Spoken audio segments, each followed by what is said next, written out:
नमस्कार साथियों, कैसे हैं आप सभी। उम्मीद करते हैं कि आप खुश होंगे, प्रसन्न होंगे और स्वस्थ होंगे। जैसा कि इस समय हमारा जो समय है वो काफी ऐसे फॉल्स और गलत जो मान्यताएं हैं उस पे टिकी हुई हैं या उस पे लोग विश्वास कर लेते हैं। जैसा कि सोशल मीडिया के टाइम पे आप देखते होंगे कि कोई भी बात जब सामने आती है तो लोग उसको बिना जाने उसको मान लेते हैं। तो सबसे बड़ी जो विडंबना है कि बिना जाने उसे मान लेना, ये सबसे बड़ी भूल होती है, ये सबसे बड़ी त्रुटि होती है एक मनुष्य के लिए, क्योंकि ये उसकी जिम्मेवारी होती है कि वो उस चीज को खुद से और अपने से जानने की कोशिश करे। क्योंकि जब जानने की जो प्रक्रिया है उसमें मेहनत तो जरूर लगती है, बट आपके पास एक सत्यता होता है, एक खुद को लेके अपना विचार होता है, अपना थॉट प्रोसेस होता है। क्योंकि अगर आप उस चीज को लेके नहीं करेंगे तो आप किसी दूसरे के थॉट को किसी दूसरे के सामने व्यक्त करेंगे, जो कि ये अच्छी बात नहीं होती। जैसे कि सभी कहते हैं कि धर्म जो है वो बड़ा पाखंड है। धर्म पाखंड नहीं है, आप समझे नहीं। You are not aware of that, so you should be aware. और इसके लिए आपको मेहनत करनी होगी। You will have to hard work. और अगर इसमें आपने जो आप सोचते हैं कि चीजें बड़े आसानी से हो जाए, इजी वे में हो जाए, so that is not possible. आपको मेहनत करनी होगी। आपको अपने आप पे अपने इंफॉर्मेशन को बढ़ाने के लिए आपको बहुत नियम पूर्वक और धैर्य से काम करना होगा। जैसे लोग बोल देते हैं कि धर्म पाखंड है। पाखंड नहीं है, धर्म विज्ञान है। धर्म वो एक नियम है, वो सूत्र है जो एक मनुष्य से भगवान बनाने की क्षमता रखता है। जैसे बात आती है द्विज की, बात आती है हिंदू धर्म में एक शब्द का बहुत प्रयोग होता है, द्विज। तो द्विज का मतलब ये होता है कि कोई ऐसा ब्राह्मण है जो भिक्षा मांग के खाता है, और उसके भिक्षा मांग के खाने पर उस इस बात से ये जाहिर होता है कि वो बहुत ही एक किस्म का लाचार, हेल्पलेस एंड उसको ये महसूस होता है कि क्या इस समाज के लिए वो जो स्थिति है उसके लिए वो एक तरीके से न्यूनतम होती है। लेकिन यहाँ द्विज का मतलब होता है उसका दो बार जन्म। क्योंकि एक जो मनुष्य है उसका एक बार तो जन्म उसकी माता देती है, लेकिन दूसरी बार जो जन्म देता है वो है गुरु। जब आप किसी गुरु के संपर्क में आते हैं, अच्छे मेंटोर के कांटेक्ट में आते हैं, तब आपकी विचारधारा, आपका जो सत्य है वो निकल के आता है। आप भी ऐसा महसूस करते होंगे, समझते होंगे कि आप काफी समय तक बड़े अज्ञानता के अंधकार में जीवन जी रहे होते हैं। बट जब आपको एक कोई राइट मेंटोर मिलता है, जब आपको कोई अच्छा गुरु मिलता है, तब आपको वो राइट पाथ दिखाता है, सही रास्ता दिखाता है। और फिर आप उस रास्ते पे चलते हुए उस स्थिति को पाते हैं जहां पर आपको उस आनंद की स्थिति मिलती है, आपको उसमें सुकून मिलता है, आपको शांति मिलती है, आप संतुष्ट होते हैं। क्योंकि जब तक आपके जो कार्य हैं, आपके जो थॉट हैं, अगर उनमें और आपकी भीतरी जो आपका एक विचारों का प्रोसेस माइंड है, अगर उसमें डिफरेंस है, तो चीजें एक जगह नहीं बैठेंगी, ये आपको विचलित करेंगी। क्योंकि इसका जो प्रभाव है ये और भी अलग अलग तरीकों से होता है। जैसे कि माया है, माया को पश्चिम ने जीत लिया है। अब जो कॉन्ट्रैक्ट होता है उसमें जो विरोधाभास होता है माया और ब्रह्म को लेके, वो इसी बात को लेकर होता है जो हमारी भौगोलिक स्थितियां हैं। जैसे पश्चिम होता है, आजकल आप कोई भी बात करें या कहीं भी कुछ भी जानने की कोशिश करें, तब घूम फिरा के बात यहाँ पे टिकती है कि the everything is going with waste. तो वेस्ट यहाँ पे का जो प्रभाव है वो बहुत ज्यादा है, हर चीजें वेस्ट के हिसाब से चल रही है। तो वेस्ट का क्या मतलब है कि यूरोप अमेरिका में जो कल्चर हैं वही कल्चर अब ईस्ट में आ रहे हैं। ईस्ट में एशिया हो गया, ये सारे जो कंट्रीज हैं इधर की, वो सब वहां के जो कल्चर है वो फॉलो करने लगे। बात सही भी है, क्योंकि बहुत सारी आप चीजें ऐसे देख रहे होंगे जो यहाँ की वो नहीं है लेकिन लोग फॉलो कर रहे हैं। तो जो माया है उसको वेस्ट ने जीत लिया है।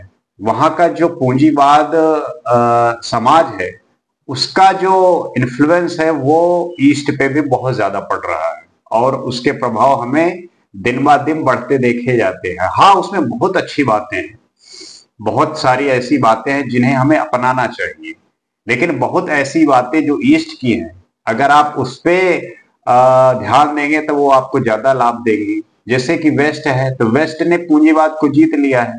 आप भी ईस्ट में भी यही हो रहा है कि आज दुनिया माया को लेके इतनी भाग रही है कि फिर वो जब डिप्रेस्ड होती है, परेशान होती है और उसका कोई रास्ता नहीं मिलता, तो फिर वो भगवान की शरण में जाता है। भगवान का मतलब है कि फिर वो उस चेतना के स्तर पर पहुंचने का प्रयास करता है। और आप बहुत ऐसे लोगों को देखते होंगे जो बहुत सफल हैं, बहुत अपने फील्ड में बहुत अच्छा कर रहे होते हैं, लेकिन वो सब कुछ छोड़ छाड़ के इस चेतना के स्तर पर भगवान के रास्ते पे चलने का प्रण करते हैं और उसी पे अपना जीवन फिर व्यतीत करते हैं। तो जो ईस्ट है वो है एक मानव से भगवान बनाने का रास्ता। आप यहां पे देखे होंगे महावीर, भगवान महावीर बन गए, वर्धमान महावीर बन गए, सिद्धार्थ गौतम बन गए। और ऐसे ही यहाँ की ऐसी भूमि है कि जो एक आम मानव को भगवान बनाने की उसमें क्षमता है। तो ईस्ट जो है वो ये सिखाता है कि आपको आपके जो वेस्ट से संबंधित जितनी भी अच्छाइयां हैं, उनमें जो अच्छी बातें हैं वो सीखनी जो जरूरी है, वो बिल्कुल सीखना चाहिए। लेकिन जो ये स्थितियां हैं कि माया का क्या ब्रह्म पे प्रभाव पड़ सकता है? बिल्कुल नहीं पड़ सकता, क्योंकि अगर आपने ब्रह्म को पकड़ लिया, अगर आपने चेतना को पकड़ लिया, तब माया जो है गुलाम बन जाएगी आपकी। और ये गुलामी जो है माया हमेशा करेगी। आप बहुत सारे ऐसे संतों को देखते होंगे, उनके पास न जाने कितना माया उनकी सेविका है, उनकी पांव दबा रही है। और आप ऐसे बहुत सारे लोगों को देख रहे होंगे जो माया के पीछे भाग रहे हैं लेकिन उनको नहीं प्राप्त हो रहा है। लेकिन कुछ ऐसे आप देख रहे होंगे संत महापुरुष की वो ब्रह्म के अवस्था में है, वो भगवत्ता के स्तर पे हैं, और माया जो है उनकी गुलाम है।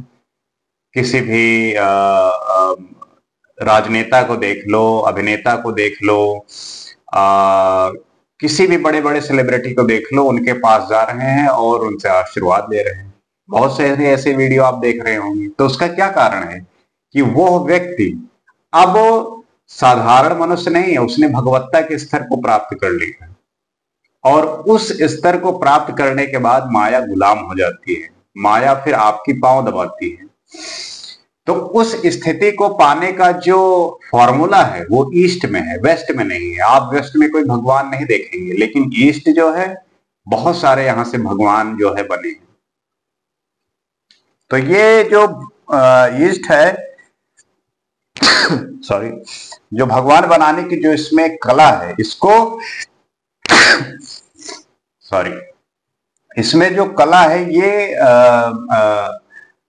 ईस्ट में ही हो सकती है, क्योंकि यहाँ पे राम तपस्या करके भगवान राम बन गए। तो ऐसे ऐसे आप अपने समाज में देखते होंगे जिन्होंने तपस्या के माध्यम से उस चेतना के स्तर पर जा पहुंचे। और जो कहते हैं कि टाइम इज मनी, नहीं, time is God not money. Sorry, time is God not money. तो अब हो क्या रहा है, प्रॉब्लम यही हो रही है कि आज के समय का जो मनुष्य है, आज के टाइम का जो आदमी है, वो बड़ी दुविधा में पड़ा सॉरी, वो बड़ी दुविधा में पड़ा हुआ है।